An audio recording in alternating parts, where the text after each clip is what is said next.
तो last part में हमने देखा था कि हुआओ और जियान दोनों सोए होते हैं कि तभी हुआओ का फोन रिंग करता है। जैसे ही हुआओ कॉल उठाता है तो कोई बोलता है, मिस्टर हुआओ, रुई सैंग कंपनी ने आधी रात को हमारी कंपनी के कुछ डॉक्यूमेंट ऑनलाइन लीक कर दिए हैं।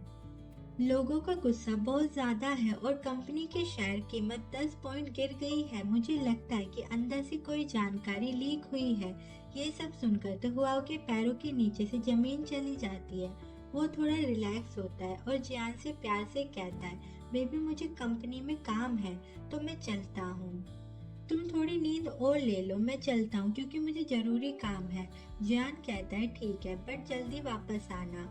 फिर सीन शिफ्ट होता है मीटिंग रूम पर जहाँ पर हुआ पूछता है, क्या सब लोग यहाँ पर है? अगर है तो चलो बात करते हैं। हर डिपार्टमेंट के इमरजेंसी प्लान क्या है और जांच में क्या प्रोग्रेस हुई, इस दस्तावेज तक पहले किसकी पहुंच थी? ये सुनकर एक पर्सन बोलता है, मिस्टर हुआ, इस लेवल के डॉक्यूमेंट सिर्फ मैंने और मेरे डिपार्टमेंट के एक पुराने एडमिनिस्ट्रेटर ने ही हैंडल किए थे।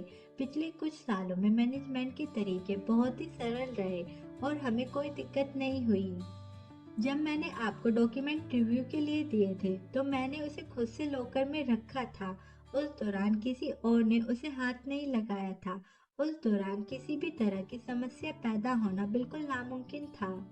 तभी एक आदमी बोलता है, मिस्टर हुआ, मैंने तुरंत किसी से लीक के सोर्सेस की जांच करवाई। वो छोटी कंपनी का रजिस्टर मालिक है। ये सुनकर हुआ पूछता है, कौन है वो? तो वो आदमी बोलता है, ये जियान की सौतेली माँ गो आउडोंग है।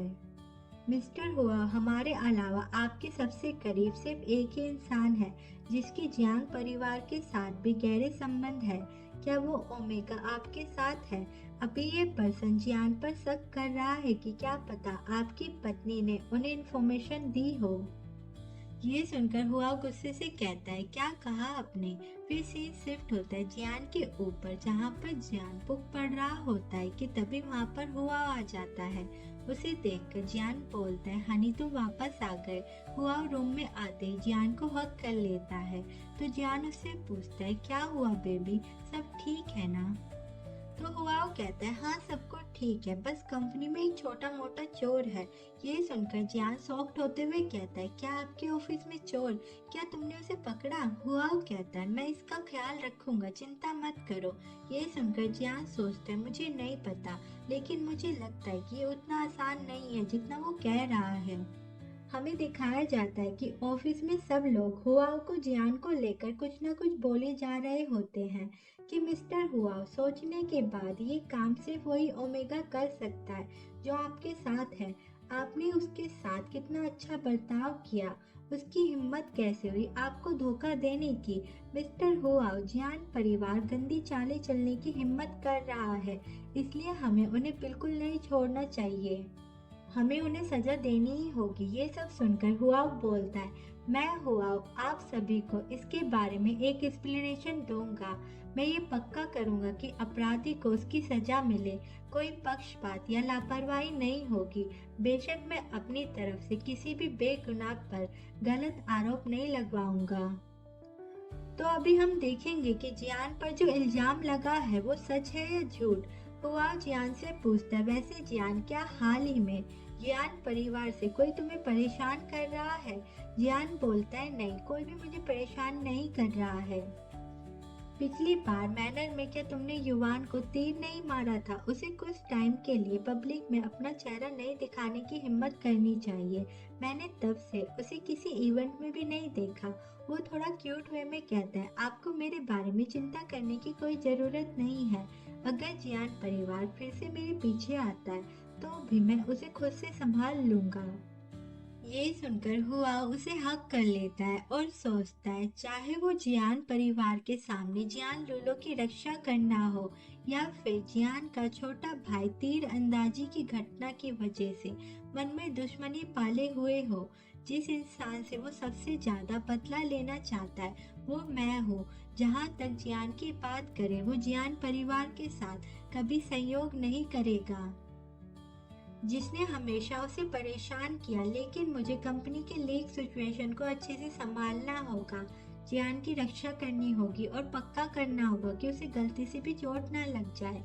वो जियान को और टाइटली हग कर लेता है और कहता है, जियान, हमारे घर में मेहमान आए हुए थे, इसलिए हमें अकेले टाइम बिताए हुए काफी टाइम हो गया है।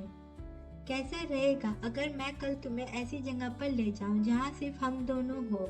फिर हमें 2-3 दिन बाद का सीन दिखाया जाता है, जहां पर न्यूज में हमें दिखाया जाता है कि हाल ही में लियाओ झांग कंपनी और हाओडोंग कंपनी और भी कई कंपनियां बिजनेस से जुड़े मामलों के कारण संबंधित विभागों की जांच के दायरे में हैं। एक हफ्ते के अंदर जियान परिवार के बिजनेस को भारी नुकसान हुआ। निवेशक धीरे धीरे पीछे हट रहे हैं और बाजार में उथल पुथल की वजह से एक नई लहर आई है। तभी एक पर्सन न्यूज़पेपर पढ़ते हुए कहता है, क्या आपने आज का न्यूज़पेपर पढ़ा?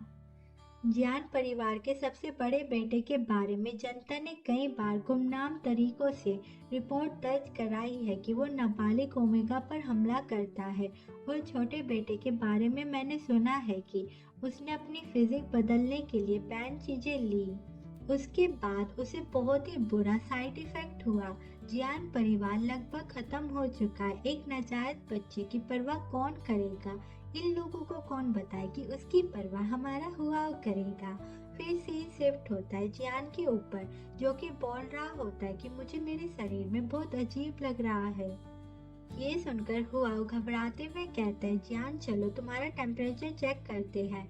पिछले कुछ दिनों से घर के अंदर रहने की वजह से तुम्हारी तबीयत खराब लग रही है। जियान हुआओ को हग करते हुए कहता है, नहीं मैं बीमार नहीं हूँ बेबी, बस मुझे पकड़ लो और मुझे अच्छा लगेगा। हुआओ जियान को स्मेल करके सोचता है ये क्या हो रहा है। उसके फेरोमोन की खुशबू ठीक नहीं है। वो जियान से पूछता है, क्या आपको हीट पीरियड स्टार्ट हो गए हैं? क्या तुम चाहते हो कि मैं तुम्हारी हेल्प करूं? मैं पक्का करूंगा कि आप कंफर्टेबल फील करें। ये बोलकर वो जियान को देखकर सोचता है, क्योंकि जियान का दिल अच्छा है, लेकिन जियान परिवार चालाक और बेरहम है। जो बिना किसी सिद्धांतों के काम करता है वो ऐसी ही किस्मत डिजर्व करता है। अब जो कुछ भी उनके साथ हो रहा है वो अच्छा ही हो रहा है। वो जियान को अपनी गोदी में उठा लेता है और कहता है, बेबी अब से जियान परिवार जैसा कुछ नहीं रहेगा। क्या तुम डरे हुए हो? जियान बोलता है, नहीं मैं डरा हुआ नहीं हूँ। मुझे कभी भी अपने परिवार जैसा नहीं बनना था।